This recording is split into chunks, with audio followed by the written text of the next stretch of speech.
Le 14 février 2019, un attentat suicide frappe un convoi des forces de sécurité indiennes. Nous recevons des informations faisant état de nombreuses victimes sur le bord de la route. Il tue au moins 40 soldats indiens ici au Cachemire. L'attaque la plus meurtrière que la région ait connue ce siècle. L'auteur de l'attentat faisait partie d'un groupe militant islamiste basé au Pakistan. Jaish-e-Mohammed a revendiqué la responsabilité de cette attaque. 12 jours plus tard, l'Inde mène des frappes aériennes dans le nord-ouest du Pakistan. Puis le Pakistan abat au moins un avion indien dans les environs. Les tensions montent entre les deux nations rivales. L'escalade la plus grave depuis des années. Le Cachemire est l'un des endroits les plus disputés de la planète. En 70 ans, il a été au centre de 3 guerres entre 2 armées massives. Il est fortement occupé par plus d'un demi-million de soldats indiens et une collection mortelle de milices et de groupes terroristes. Le Cachemire est le théâtre du conflit incessant entre l'Inde et le Pakistan. Mais se concentrer sur les deux pays peut masquer ce qui est réellement en jeu, la voix des Cachemiris, qui sont pris dans un cercle vicieux de violence. Le Cachemire est l'un des endroits les plus stratégiques du monde, où 3 pays puissants se rencontrent, l'Inde, le Pakistan et la Chine. La Chine a envahi et pris cette partie du Cachemire à l'Inde. Et celle-ci lui a été donnée par le Pakistan. L'Inde et le Pakistan contrôlent ces parties, mais en revendiquent davantage. Cette région est au centre d'un conflit brutal concernant ses frontières contestées. Il est donc important de commencer au moment où elles étaient tracées. Au milieu des années 1800, l'Inde était une mosaïque de plusieurs centaines de provinces et d'États princiers sous domination britannique. Un siècle plus tard, lorsque l'Inde britannique obtint son indépendance, les Britanniques partirent et décidèrent hâtivement de diviser la région en 2. Ces zones deviendraient un nouveau pays à majorité musulmane, le Pakistan. Et ceci deviendrait l'Inde, majoritairement hindoue, mais laïque. La partition fut sanglante.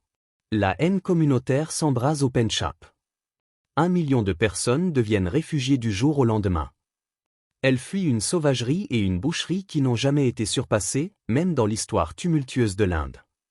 Au milieu du chaos, certains États princiers eurent le choix de rejoindre l'un ou l'autre pays. Dans la plupart des cas, les monarques régnants ont suivi la volonté de leur peuple. Mais cet État, appelé Jammu-et-Cachemire, était différent. Il se trouvait juste le long de cette nouvelle frontière et avait une population à majorité musulmane, mais était gouverné par un monarque hindou. Lorsqu'on lui demanda de choisir un camp, le souverain choisit de rester neutre. Craignant que le monarque ne rejoigne l'Inde, la population cachemiri se rebella ici en 1947. Des tribus armées du Pakistan rejoignirent bientôt le combat. Le monarque se tourna vers l'Inde pour obtenir de l'aide militaire, en échange, accepta de les rejoindre, ce qui déclencha la première guerre indo-pakistanaise au Cachemire. La poursuite de cette situation a accru la menace à la paix mondiale et porté le différend à l'attention des Nations Unies. Le Conseil de sécurité de l'ONU négocia un cessez-le-feu en 1949, qui établit cette ligne, le Pakistan contrôlant ce côté et l'Inde celui-ci. Il demanda également aux tribus pakistanaises de se retirer et aux troupes indiennes de suivre, afin que le Cachemire puisse organiser un vote direct pour décider de son propre avenir. Mais aucun des deux ne respecta sa part du marché. Le Pakistan fit valoir que la population à majorité musulmane du Cachemire leur appartenait de droit. Tandis que l'Inde insistait sur le fait que le Cachemire leur avait été remis par le monarque hindou. Ils redoublèrent donc d'efforts et ajoutèrent le Cachemire à leur constitution. Les deux pays continuèrent à resserrer leur emprise sur la région pendant des décennies. Cachemire. Les combats se poursuivent et de lourdes pertes en hommes et en matériel ont été infligées à l'agresseur. En 1965, la deuxième guerre indo-pakistanaise éclata au Cachemire. Des milliers de personnes furent tuées entre les énormes armées des deux côtés. Un cessez-le-feu mit fin à la guerre, mais ne changea pas cette ligne. Le Cachemire resta divisé et occupé. Et une autre guerre éclata en 1971. Cette fois, l'attention ne se porta pas sur le Cachemire, mais sur le Pakistan oriental. Ici, l'Inde aida les rebelles à se battre pour l'indépendance et infligea une défaite dévastatrice au Pakistan. Cette région devint un nouveau pays, le Bangladesh, et le Pakistan perdit sa moitié orientale. Cela rendit le Cachemire plus important que jamais, il devint l'un des endroits les plus militarisés de la planète, l'Inde et le Pakistan déployant des avions, des chars, de l'artillerie et des soldats le long de la ligne de contrôle. Sur le plan politique, en 1987, l'Inde aurait truqué une élection, déclarant vainqueur un parti pro-indien. Ce fut un tournant majeur pour de nombreux Cachemiris, qui sentirent qu'on leur refusait à nouveau la possibilité de voter. Des milliers de personnes descendirent dans les rues du Cachemire sous contrôle indien pour protester contre l'occupation. Mais l'Inde opposa une résistance farouche au mouvement pour l'indépendance, ce qui dégénéra rapidement en davantage de violence. En janvier, les forces de sécurité ont ouvert le feu sur des séparatistes manifestants, transformant un mouvement naissant de 2 ans en un soulèvement populaire à grande échelle. Plus de 600 personnes ont été tuées lors d'affrontements entre les troupes et les séparatistes. Des milices cachemiris, comme le Front de libération du Jammu-et-Cachemire, ont commencé à recruter des jeunes musulmans pour se battre pour l'indépendance et ont de plus en plus attaqué l'armée indienne.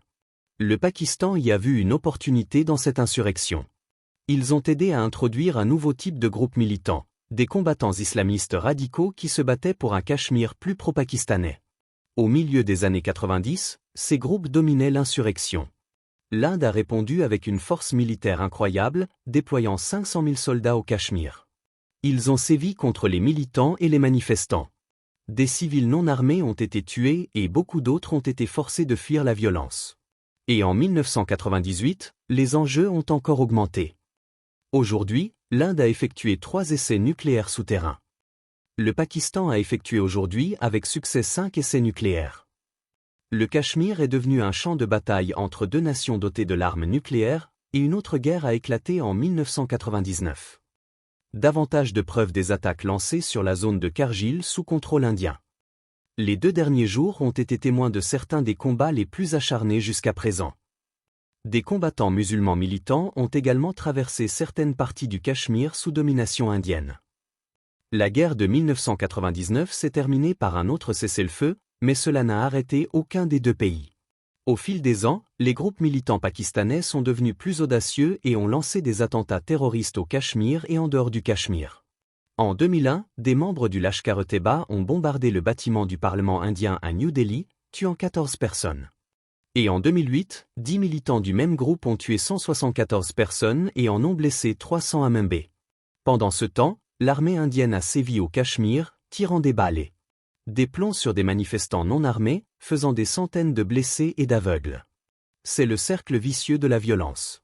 La répression de l'armée indienne pousse certains Cachemiris à rejoindre des groupes militants soutenus par le Pakistan, qui commettent des actes de violence contre les forces indiennes.